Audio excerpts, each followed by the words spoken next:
right, so here we go. So the first RX of Murph, you guys are performing push-ups, pull-ups, and squats.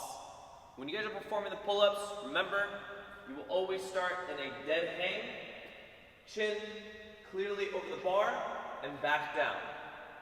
And you can perform any style of pull-ups to be able to do so. When you get to performing the squats, always focus on keeping your feet flat-footed, knees tracking outside that pinky toe, squatting hip crease below the top of knee, that is standard for the squat, and standing all the way back up, locking out your knees and hips. Learn to have a smooth rhythm when performing it. Try not to get lazy. Remember, if your chest starts coming forward, your hip will stay above your knee, and that is not a squat. Squatting hip crease below the knee and standing all the way back up is an RX squat. And then push-ups. We know the standard for the push-ups is just having your chest make contact with the ground and then coming back up. So if I want to cheat a push-up and just be able to complete the standard, yeah, you can go ahead and knock it out and do your push-ups. With my elbows locking out, I got this whole crazy, horrible position of a push-up, but I want to get the fastest time. So when it comes to push-ups, keep the standards true and stay solid with your push-ups. Keep your body in a solid plank position. Don't allow anything to move. Carry your entire body, chest touches the ground, thighs never touch, and come up. One fluid movement. You can go faster with push-ups, but the more you allow your core to break, the easier the push-up is, which is, some of us call it worming. So I recommend not to do that. So just remember, that is the standards for the RX of Murph. If you'd like to make it a little bit more difficult, or I recommend you perform Murph a couple of times and you want to take on the challenge, you're more than welcome to wear a vest if you have a vest available inside your house. If not, and you want to do it with some sort of weight, you can get a backpack. Load up whatever type of weight you want in the backpack, carry it for the run, and you can take it off for the rest of the workout. If you want to wear it the entire time, you can, but just make sure it's sturdy and it's able to stay in one place where it's not knocking in the back of your head or anything. Recommendations, should I start wearing a vest, not to wear the vest, I don't know.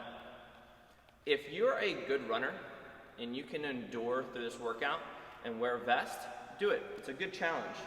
But make sure whatever vest you guys put on, you put it as tight as possible. So when you come on inside, well, you can loosen it when you get inside. But you want to make sure it's tight, because when I perform those push-ups or pull-ups, I don't want the thing moving around a whole lot. So when you're performing pull-ups, chin over the bar, you don't want this thing to come up and knock you in the chin. Does a vest make this workout harder? Yes and no. Same thing applies to keeping true to the standard. So if I want to perform push-ups with a vest, there's a point in time where just because I loaded myself up by 20 pounds, I can technically make these push-ups easier for myself, and just by having the plate down there, reducing the range of motion, if I'm coming and touching the ground with my plate, right, I'm not doing anything. I'm reducing the range of motion. I'm just trying to just get through it because I want to get the fastest time. But let's say if I actually want to do Murph the same way I would body weight, keep yourself in that solid plank position, coming all the way down, getting your chest to touch the plate while it's on the ground, and driving back up. That would be a really good Murph workout, because you're staying true to that push-up and staying true to your pull-ups and squats. All right, scaling for Murph. So I don't know exactly what you guys have inside your home. Some of you guys have some med balls, plates. Some of you guys have a treadmill, and you guys have a lot of different pieces of equipment for Murph. And we want to try and make Murph as difficult as we can when it comes to the pull-ups. So let me start there.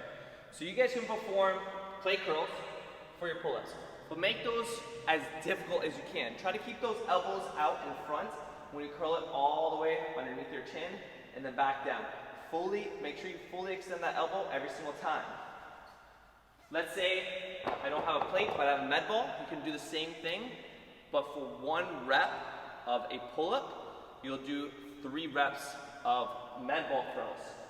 Let's say, hey, I don't have a pull-up bar, but I do have somewhere to be able to put my barbell on the J-cups. Utilize that for inverted rows. This is another option you can do, okay?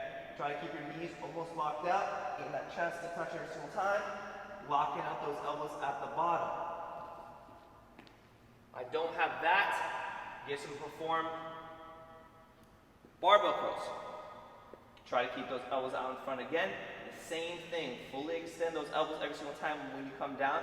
Keep curling up. If you have any uncomfortable tension in your elbow, then you can turn your hands around and perform the same thing, okay? Another option from here. Let's say this is really easy. Then let's try to add a little bit of weight onto the barbell, and you're gonna do bent over rows. Pulling that barbell all the way to your chest and back down. Really focus on keeping your straight back as well while you're performing those movements. Push-ups. If I can't perform RX push-ups, then remember you can scale back and allow yourself to have your knees touch the ground, okay? Now, for the run, what do I do for the run? Depending on how you feel, if running just never feels good, I recommend for Murph to perform a 5K bike ride. When you get back into your garage, your home, perform all those repetitions and then another 5K bike. If you can run, perform the run. If you can jog, just a very light jog, do it. And if you don't have access to a bike, but you have access to a sidewalk, for today's workout, since today is a hero WOD, perform a 1 mile walk. It would be great for you to do, okay? Also, it all depends on the weather as well. But I want you to perform this workout. Let's get it.